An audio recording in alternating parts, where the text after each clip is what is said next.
Warning: the following podcast contains violent scenes that may be unsettling to some listeners. Listener discretion is advised. In the cold winter of 1989, a Sabbat pack, who has suffered an immeasurable loss, is given an ultimatum. Go to the Twin Cities in Minnesota, investigate why a deeply embedded pack has stopped reporting back, or meet their final death. This is Vampire the Masquerade, Twin Cities by Night, Sorrow, a tale of loss and regret that follows the Sabbat pack known as the Nothing. Join us with Becca playing Linda, a Milcavian anti-tribute, Craig playing Jake, a Pander, Jordan playing Abigail, a Ravenos anti-tribute, Monica playing Jenny, a Shamizi, and Slavic playing Charlie, a Bruja anti-tribute, and Chris as the storyteller. If you'd like to contact us, you can find us on Twitter at twin_cities_BTM or on Facebook and Discord as Twin Cities by Night. We hope you enjoy.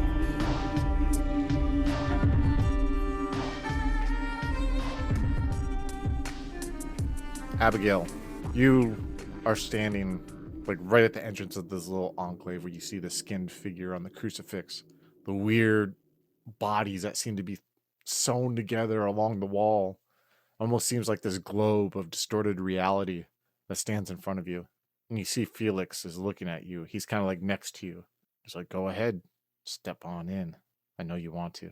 You're tired of this all, aren't you? No, but I will. But no, what do you mean tired of this all? You're tired of your existence.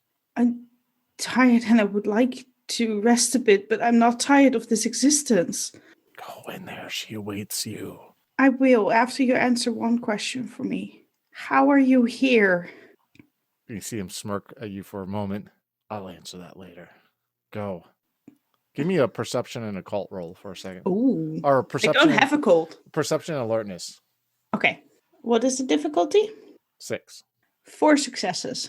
So you know that Felix's English was a second language for Felix. So whenever he would usually say he would do something, he would speak as I will. He was very clear about I will or will not. There's no contractions. He didn't use contractions often. So when he said I'll talk to you about it when we're done, or we'll talk about it when it's done, you look at him and you realize for a second, wait a second, this isn't how he normally speaks. And you just caught that small part of it, and you think about it, and you think about all the contractions that he's used. Go ahead, scene's on you.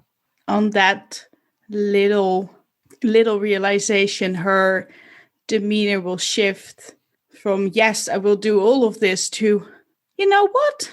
I don't think I will go in there. Who are you? I am Felix, of course. Come on. And you see him get closer. No, you're not. No, you're not. You're not Felix. Who are you? You're an imposter. I am not. And you see him get closer. He comes walking as you're backing up away. And then all of a sudden in your ear, you hear this loud boom blast. It's almost to your right. And you see this puff of smoke. And it's almost like a loud flash, almost a bright flash. And you see the figure of Felix step back. And you smell gunpowder in the air. And you see this barrel of a shotgun that's right on the right of your face. And you look and you see there's this Native American man. He has long hair, but it's in a ponytail. And you see he has this cowboy shirt tucked in to these jeans. He looks very pale, very, very pale, almost gray ashen. And you look back at what was Felix before, and you see this face. It's completely black, but it has hair that seems to be coming out in different tufts of it. It looks leathery, almost like bat skin almost. And you see the figure's fangs are extended out. And he's yelling, and you realize this is the figure of Logan that was in front of you. And you see that this shotgun blast completely destroyed the mask, destroyed his upper part of his jacket and his shirt. And you see the figure grabs you and he goes, run. And he pushes you aside, to go run back where you came from. And you hear more shotgun blast happening as there's screaming. And as this screaming is starting to happen, you hear this loud buzzing of flies that's coming across from behind you, from where you're running away from. And you look behind you and you see this figure is running behind you too, the figure who shot the shotgun. And you guys are just both running, I take it? Are you running or? So he's I'm getting out of here. No question about it. Your flashlight's like just all over the place as you're running. You're kind of trying to like retrace your steps as you came from. Eventually you're in that opening, you're running along that opening, you see that tunnel, you see the figures running behind you, and looking behind you, you can hear this loud swarming of fly sounds, but you can't see anything. Like you don't feel anything upon you. And you go through that tunnel and you realize that you're at the edge of that lip where it falls down like 20 feet. I need you to give me a dexterity and athletics roll, please. Difficulty 6. Shoot. I botched. So you try to stop and you realize you fall like head first down and you land and you feel like the light breaks underneath you. But then you feel a figure like drop next to you and he pulls you up and you realize it's this figure who shot the shotgun with you and he's just grabbing you and he's like running. You guys are running out down this way. You're running down along the rail tracks. You're running along past the cart that you saw, past the picnic tables that you saw. You're at the opening. You see the snow. You don't hear the buzzing anymore. And as you both are running, you go out into the snow and you see him look back at the cave and he looks at you and he pushes you. He's like, keep going, run. And he's like, I'll stay here in case they come. You go running towards the trees into the forest. And as you're running along there, you kind of feel the snow is still falling. And eventually the snow gets thicker and thicker. And you see shadows are starting to well up along the trees. And there's a moment where you look at one of the trees and you see a figure come walking out of the shadows. He has a black priest suit on. He's very pale. And you see on his face he has markings. And he has these sharp blue eyes that you can make out in the moon. It's almost like his skin illuminates the moon. And it looks like these markings on his face are moving. And he has short blonde hair that's shaved on the sides and slicked back. When you see him look at you and he's like, Sister, you have gotten yourself in quite a situation here. Come, I offer you safety. We would usually call them father or something, right? Whatever you choose to call him. You're not quite sure who this figure is. Well, he is wearing a priest he's wearing a robe, priest suit, right? So a priest suit, which reminds you of when you were embraced. Yeah, that's what I was thinking of. Yeah, it's not the same figure, but yeah. Just come with me, sister. Yes, Father. Thank you. I'm sorry. There's nothing to be sorry about. My name is Vidar, and I offer you sanctuary. As he grasps you, he pulls you into him, and you fall back into the shadows. Linda, you are sitting in this apartment on 2 dining room chairs, and you see this other version of this lady in a gray charcoal suit is embracing this figure on the floor. And she looks at you. You are confused, aren't you? Yes and no. When is this? This is now. At least now as you see it. How are you here and here? Well, you're with me. We're together. You see me there. What I'm doing right there is I'm bringing that man over. This city that you're in right now, Linda, something is in the underbelly of it.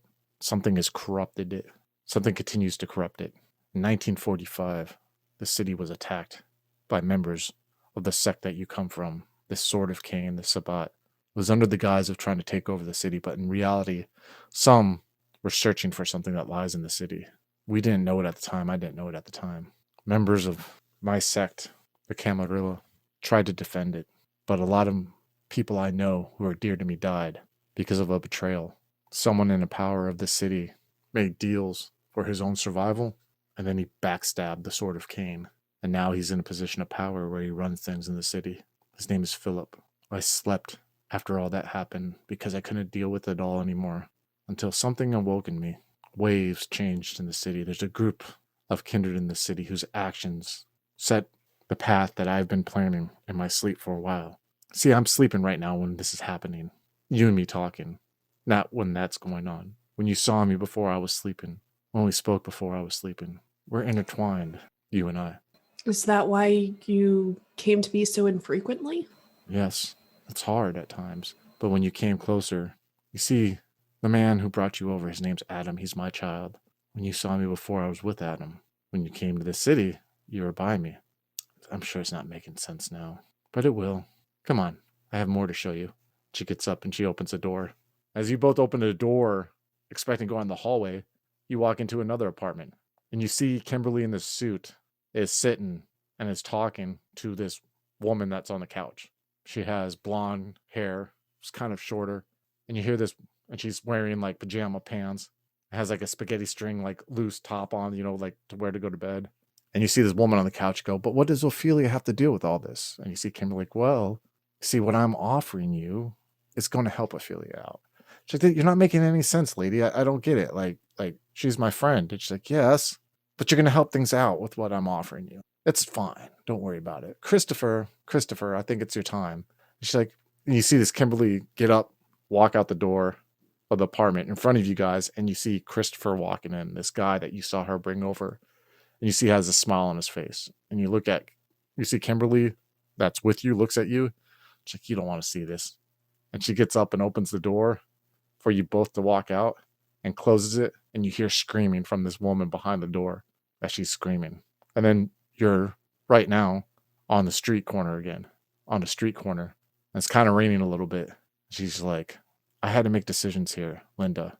You see, sometimes when you have to get people to do things, you have to force their hand. So I brought over that monster you saw. That man you saw me bring over, he's a horrible person, caused much pain in people's lives. But he was like Philip and his mentality. You see, she taps her head.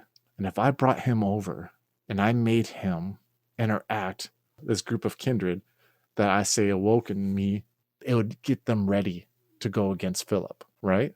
You have a group of kindred who can change things. You introduce someone who's like the person you want them to go against, and you see how they do. What do you think about I that? see. Yes. You're preparing their story. I'm preparing their story. Exactly. That woman that you saw being brought over by Christopher is a close, significant person of that group. But she had to go too. And you see, she turns around, grabs your hand, and you walk around the corner, and you're in this room. And when you go around the corner, you see this room has like wooden floors on there, has this couch with throw blankets over it, has like a bookshelf, and you see that woman who was just screaming. She's kneeling in a pile of ash, crying blood tears. She just took the soul of the person she loved. She made a sacrifice for us. See, she took that soul because we want others in the city to think that the person she killed was killed by someone else. Do you see the thread I'm weaving here? Right. So that then this group would go out after who you want. This Yes. Philip? And a ally of his, a man named Roman Dunstern, and a clan, a family of theirs called the Giovanni. Yes. But we don't end here. We don't end here at all. You see, after a while, Christopher got out of hand. I couldn't quite control him like I wanted to control him. And before this happened, well, and you see she goes and follow me and you'll see.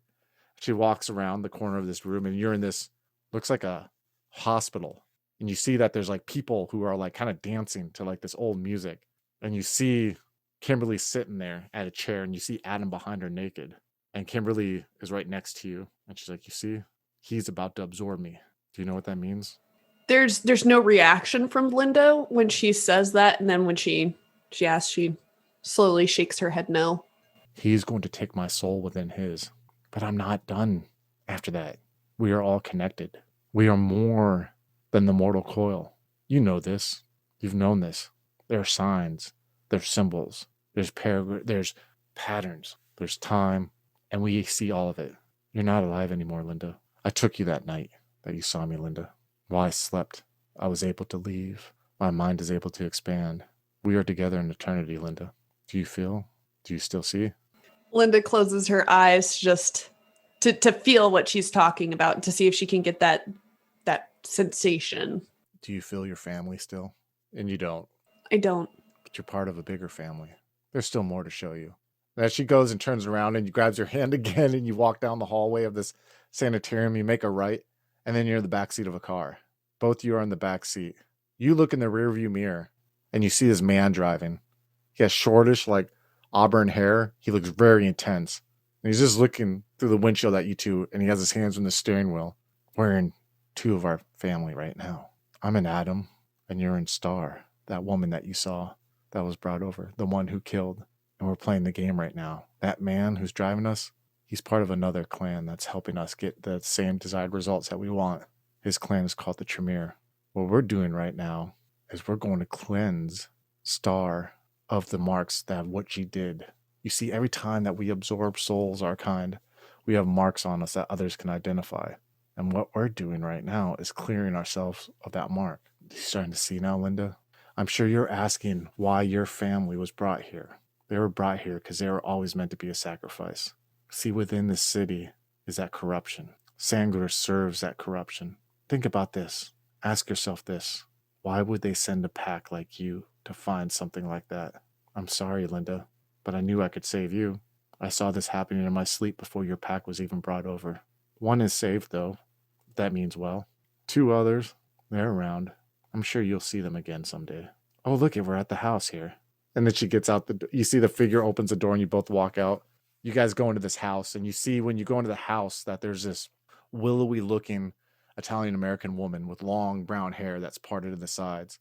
You see next to her stands like this club girl looking blonde that has like silvery blonde hair that's kind of like poofed out, spiked out, in the club style.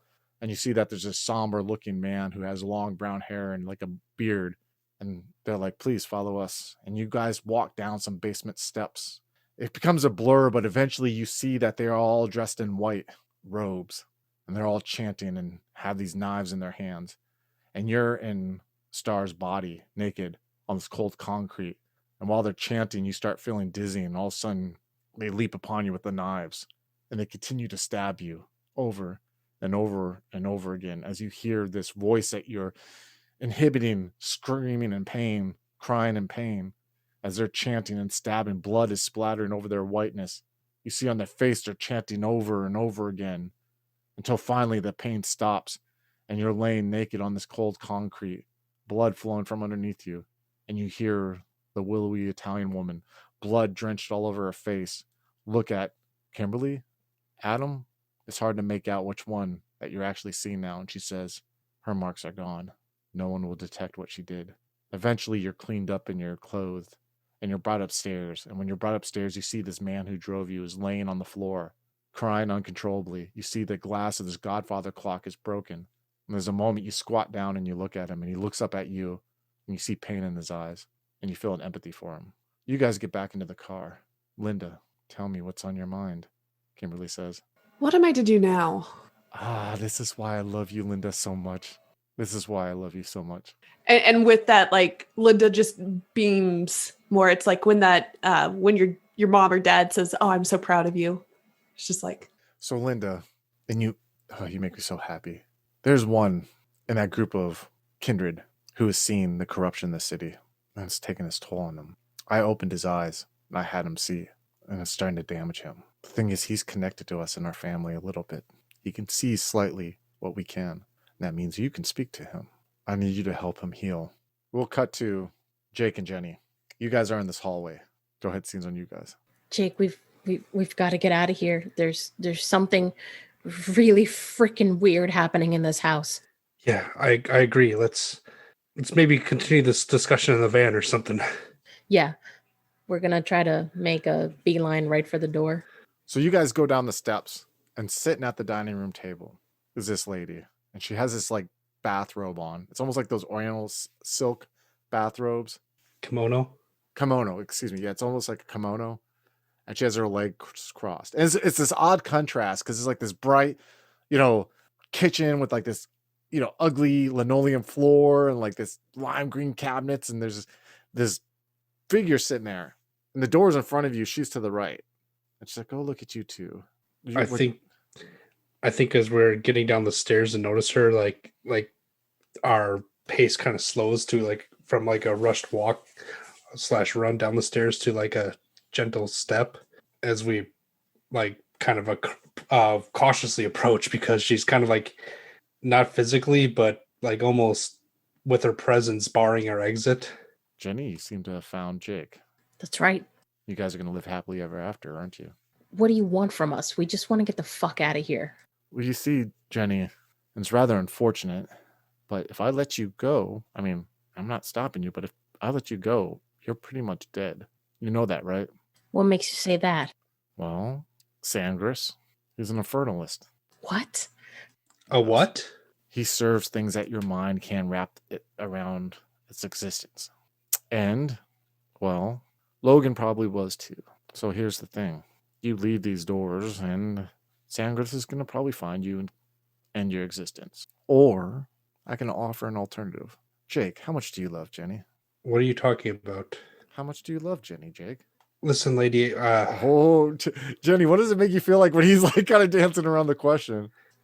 Jenny is pressing her tongue to the roof of her mouth real tightly. Listen, lady. I don't know if you know what's been going on in this house, but we gotta get out of here. I'll Jake, sing your love songs later, but how much do you love Jenny, Jake? That's an easy question, Jake. How much do you love her? Why do you hesitate? I don't know what you want. Of course I love her. She's Of course, but you didn't answer right away there, Jake. and like Jake's kind of looking at her confused because like he's like, are you fucking with me? Do you know what's going on in this house right now? She looks at Jenny. Jenny, do you hear that? You remember what I told you, Jenny? Look, we're a little shaken up. We just want to get out. We don't want any trouble. Jake, how much do you love her? And you hear the voice gets like deeper. Do you love her? Yes, Then you want her to live? more than anything. Then listen to me, Jake. Don't listen to her. You leave these doors, Jake, with her. Sangris is going to find you, and he's going to murder you both. And you'll have that death that you wanted. Or you could make her stronger, and you could help make others stronger who can fight back against the people who set you up to be in the situation. I grab Jenny's hand. And you can find that peace you seek, that you have sought after. Do you know, Jake, that blood in your veins can make others enlightened? Other mortals, Jake. Look at Jenny, Jake. I turn my head and look at her. You see how she's different than you and the rest of your pack, right? Of course, she's beautiful. That, but also what else, Jake? Would you say that she's grown more as a Cainite than you have? Than your others have? Listen, Jake, answer my question, Jake. I'm being nice. it certainly doesn't feel that way. I feel like you're trying to keep us here or something. I'm not trying to leave. Jenny, if you let's wanna go. Die. Go ahead. Good luck. I really wish you luck. Jake, don't listen to her. Earlier, she was trying to get me to kill you. That's because Jake needs to die, dear. He does not need to die. He's going to die, dear. Felix couldn't make it, and Felix was a lot stronger. Jake, you know this. How many times have you thought about dying, Jake? How much has it consumed you? Don't you want to see your wife and kids? I'm offering you this, Jake. I am. I'm offering you this. I'm offering you a chance to elevate Jenny and give her a future of survival. Or you can leave with your baser instincts and you both can be damned. Are those really the only options? What do you think, Jake? What does your gut tell you? I look at Jenny. And Jake, even if those aren't the two only options, how long do you think you can make it in this world? I don't know, but I think I'm going to try. Oh, are you? How well has that been going for you? So, Jenny, go if you want to go, or you can stay. You heard the hesitation in his voice. He doesn't know what he wants, Jenny. He's an anchor. I'm giving him an opportunity to make you stronger and others stronger, and he still hesitates. He can't face the reality, Jenny. He's trying to convince himself right now. He's not trying to convince himself. You're just getting in his head, just like you were getting in my head. This is all a game to you. It's not a game to us. This is our lives. Jenny, what happened when he killed those cops? What do you mean? How did he react? How do you know about that? Get out of my head. How did he react when he killed those cops, Jenny? He was regretful, but Okay, so those cops had families. now you're not a Cainite anymore, Jenny. Go ahead, go with them. Go leave it to Beaver. I'm not stopping you, Jenny. You're here talking to me. Go out to that existence. Play house. See how far it gets you. I think Jake takes a step towards the door. You see where he lies right now. You've heard his hesitation. Seems awfully chivalrous of him leaving you here when he's about to leave. He's not leaving without me. He's just done with your shit, and so am I. Why are you so interested in what we do or don't do, lady? Because it's hard to find allies in this world, Jenny. And I really hate to see a good prospect like you walk out the door. It's starting to sound a lot like me, that you're, to me it's sounding like you're somebody who turned her back on her pack. Suddenly you know what happened with those cops? Were you the reason that Mark is dead? No, not at all. Mark is dead because Mark played the game. He got caught. I'm above such things now, Jenny. Jenny. I have masses who follow me. I have people who adore me, who worship me as a god. I have the power of Lilith with me. I seek no man, no male figure to tell me what I need to become. I am my own. I am. Now you can go. and you can go pretend to be his wife, and you can go and coddle him and hope he survives. Or you can take my offer. I'll open your eyes. He can give his blood to those who worship us as a god and help them and help you survive. Are you saying we're going to sacrifice Jake? Do you hear yourself? Jake has already sacrificed him to so much other. He sacrificed his family. Don't you want penance, Jake? Get out of my head. You should not know these things. Jake, you're like a book. Your own pack probably realizes this about you. You got coddled by 3 women because you couldn't stand on your own. So, Jenny, go, or you can seek. But before you go, and you see her hand come out, all you got to do is taste the flower, Jenny. Or do you want to taste the flower, Jake? And her other hand comes out, and it has a petal of the flower. Taste it. You can still walk out. I'm sorry. Freedom. I'm sorry, but I think I'm the only one who's going to be buying this lady flowers. You can taste the flower and feel what free will tastes like. Are you afraid that your free will be given back to you and you won't feel what you feel now? You do realize that the love that you both feel each other was forced upon you by the Valkyrie, right? That's not true. You said that true, before. Jenny. And you Jenny. took Jake from me. You took Linda from me, and I still care for them. If it weren't for real love, if it weren't for what I truly feel deep down inside, not because of some blood bond, I would have taken your offer and I wouldn't be here where I am. Then take the taste, Jenny, because you'll still feel that way then. Or are you afraid that you might be wrong? When he says that, Jenny kind of freezes in place and she looks legitimately afraid. Come on, Jenny. Are you afraid of the truth? Jake is pulling Jenny's hand as he's Let trying. go of him. You will not control this woman. She can make her own decision. And she looks at you, Jenny. Are you afraid of the truth, Jenny? I don't know what the truth is anymore between what I'm told by Sanguis, what I'm told by you, by Benjamin, by everyone. Everyone has their own version of the truth. This will free you of the Valkyrie, Jenny, and you will feel the truth. This is what I offer. Because guess what, Jenny? Soon, albeit it be a year or 2 from now, if you happen to survive with Jake and escape from Sangris's minions, you're not going to have that Valkyrie anymore. And that's going to fade away. So you can know now, or you can know 3 years from now, long after you become a memory that is forgotten by me. Jenny's starting to get the feeling that due to this lady's power and everything that's happened in this house so far, that no matter what she says, they're not really going to get out of here alive. So she looks at Jake and she's kind of holding onto his hand, like gripping it so tightly. And she looks at the lady and says, "What do I have to do so Jake can go?" Taste the flower. And you can go too. Taste the flower. If I taste it, do you promise that no harm of any kind will come to Jake from you or any of your worshipers or your people? I promise that. But I'm going to tell you this, Jenny, too. If you taste this flower and taste the freedom and still want to leave, I'll let you leave. But I highly doubt that you're going to want to, Jenny. Taste the flower. She's going to take her free hand. She's still holding on to Jake. And she's going to put her hand out for the petal. She hands it to you and places it in your hand. You better not hurt Jake. And she takes a bite. Okay, this is where I give free will to the player because I don't know. All I'm going to tell you this. The Valkyrie is completely gone right now for all the rest of your pack. All the emotion, all of them. Felix, Paya, Linda, Abigail, Jake. It's like a snap of the fingers. Like it's almost like, and I'm going to frame it like this, but I don't want you to think it's like this. It's like, the moment where everyone's like, oh, don't worry, give it time.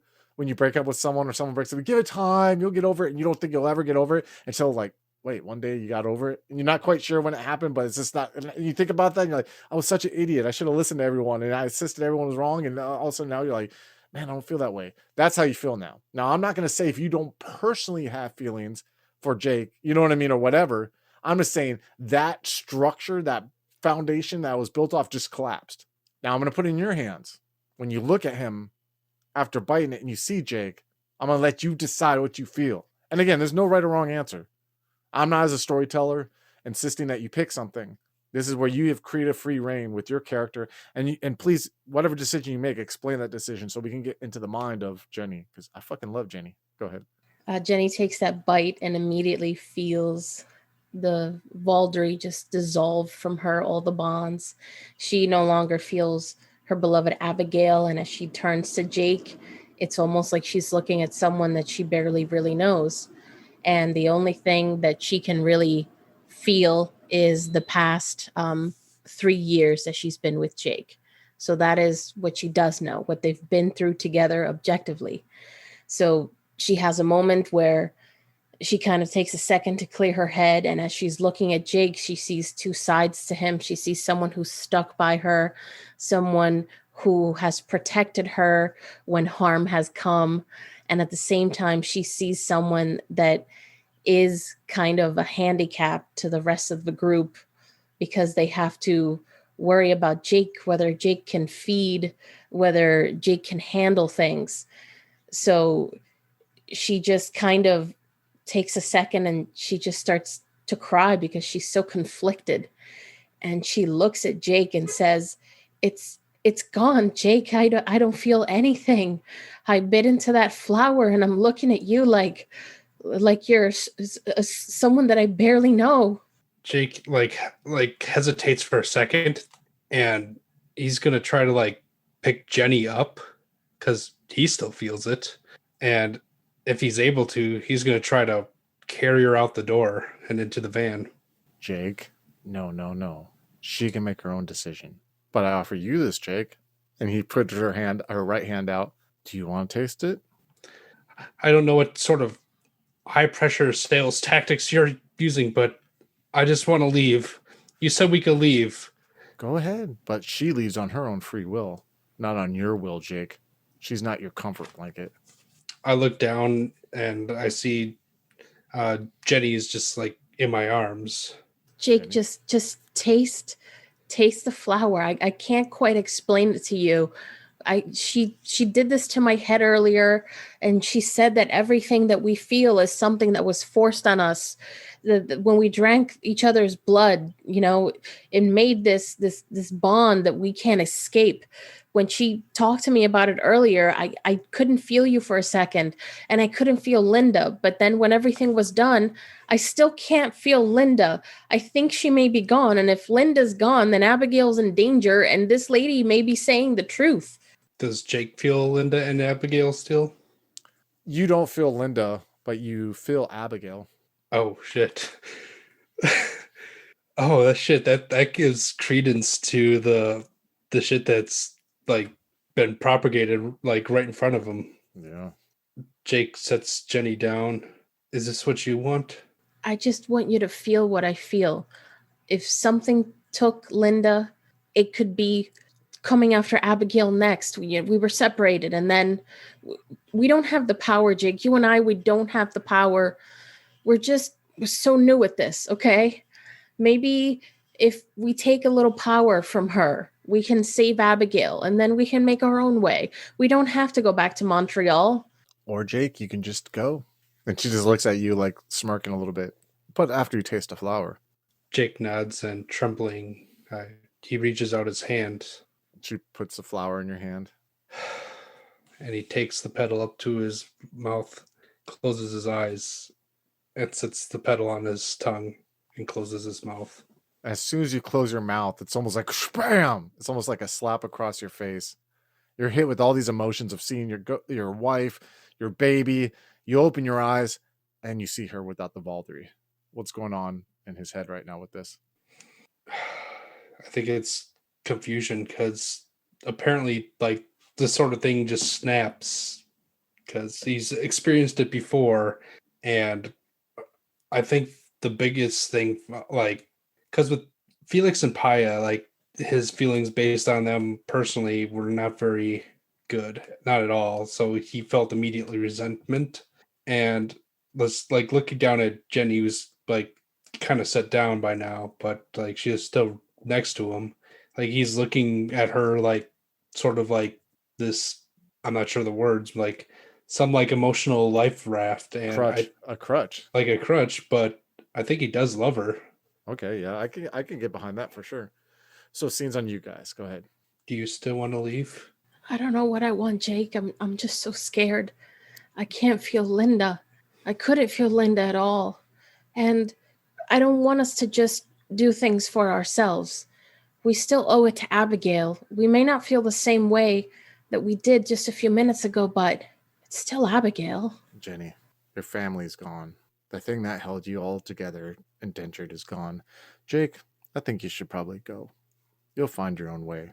I'm sure you're good at hiding. Maybe if you hide hard enough, Sangris won't find you. I can vouch for Jenny, though. Nothing will happen to her. Or you can be useful to us, like I said before. If you don't want to live out there anymore, I can understand that. In a way, I'd find that to be honorable. Jake looks down at the ground and he kicks like his shoes against the linoleum. Then he turns and he walks and he stands next to Jenny and puts his hand on her shoulder. Jake, come. You can be added to the cause. Don't worry. And she puts her hands on your shoulder. All you have to do is say yes, Jake. I don't know what I'm saying yes to. You're going to add to the power that Jenny's going to wield. You're going to offer your blood to those who will worship it like a god. And then your existence will be done. And you will be at peace. And Jenny will be stronger. Say yes, Jake. We need you. Be the one who helps her now. All right. So we'll cut to Abigail. Abigail, you are brought into the strong embrace of this figure. So you hear you get pulled into the strong embrace by this figure. And slowly he steps back and you feel yourself in darkness. It's cold, windy. It scares you. You hear loud noises. It feels unnatural to you. And as you're with him, slowly your eyes close due to the exhaustion, the mental exhaustion you've had. Your eyes open. You're laying on top of a plateau, you think. You look around. You see clear sky above. You see stars are out. You feel dirt and dust underneath your hands. And you sit up, and you're wearing a white robe. And when you sit up, you see a figure standing there. His arms are behind his back. He's short. He's a boy in a priest outfit. And you see him smiling. And he's like, so you have found your way back to me. Yeah, it seems so.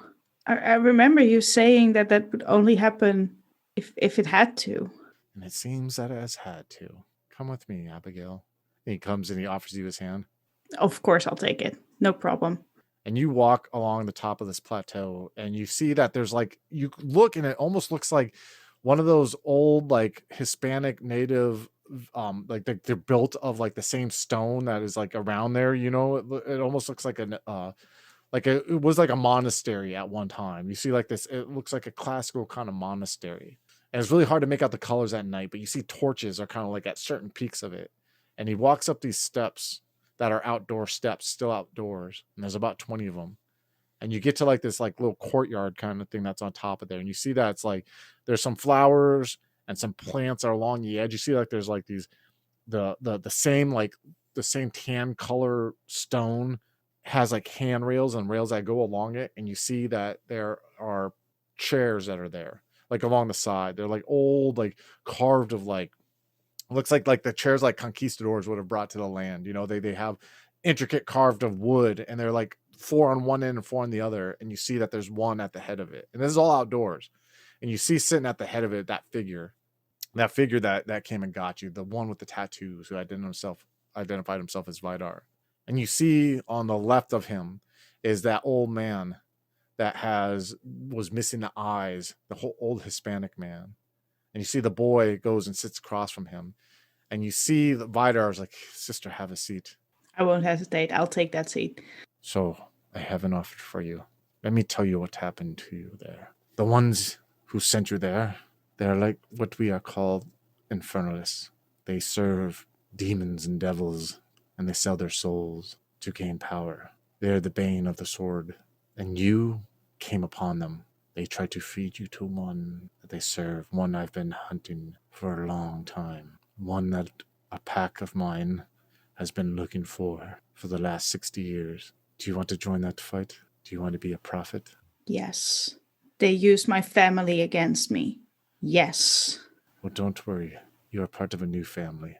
We are much stronger and much larger. Well, and we'll go back to Jake and Jenny. So, Jake, you're with this choice here. What do you decide? So, I read the penitent nature again, and the penitent exists to atone for the grave sins committed simply by being who she is. I think if Jake ends, He can no longer give penance.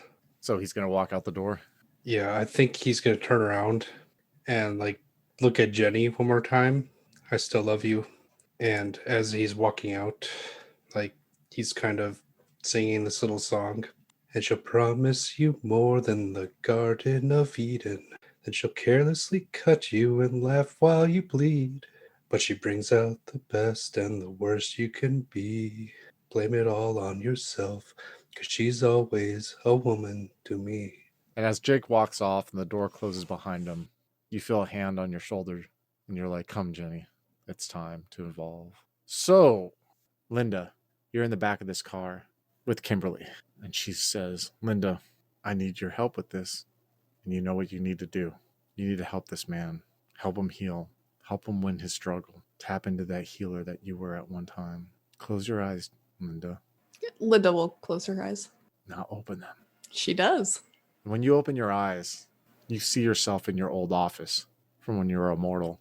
You see your desk that you used to sit behind when you'd counsel patients. You would see 2 chairs in front of you. You see a large window to the right that has a bunch of plants that you used to spray and keep alive, along with books that you used to read. And you hear a knock on the door, and the door opens up, and you see his figure walks in. He's wearing like this suit, but his like shirt tie isn't like completely done, and he has hair that's kind of slicked back, dark hair, and he looks rather pale. And he has bags under his eyes, and his lips look really thin. And you see him look around confused, and he sits down at the chair, and he's looking at you. He's like, where am I? What is this? And you hear in your head, Linda. You hear in your head, his name is William. Go, help him heal. I'm so glad you can join me, William. I hear you've been having some problems recently. And we'll go ahead and stop that at that part right there. All right. Abigail, you are standing in dark shadows, the darkness. You feel the collar around your neck of this priest outfit that you wear. You see in front of you, even though others can't, that the target of, you see 3 vampires blindly trying to find their way in darkness. One looks Asian. The other is in this suit, and the other looks like a kid, a monstrosity of a kid. You see a cadaver on the floor with their stomach ripped open. You see an angry one who you know controls the shadows. But you see Vidar has simply grabbed them around his neck and is pulling him into the shadows. And you see this one. He's in plastic, like a suit, like a hazmat suit. His shoes are covered with plastic bags. He has a mustache and he's wearing glasses, but his glasses have fallen off. He looks like a dad, a soccer dad of sorts. And you feel him pulled into the darkness. You help someone pull him into the darkness, and you hear the old man. That's all you call him. You've called him for 20 years. Speak about the Pale Riders and how they are the prophets of the Pale Riders.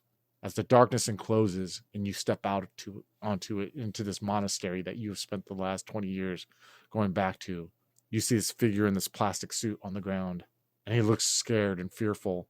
He has blood all over this suit, and you hear Vidar say, Abigail, bring him over. We're going to drop him back off in that city and see what he does.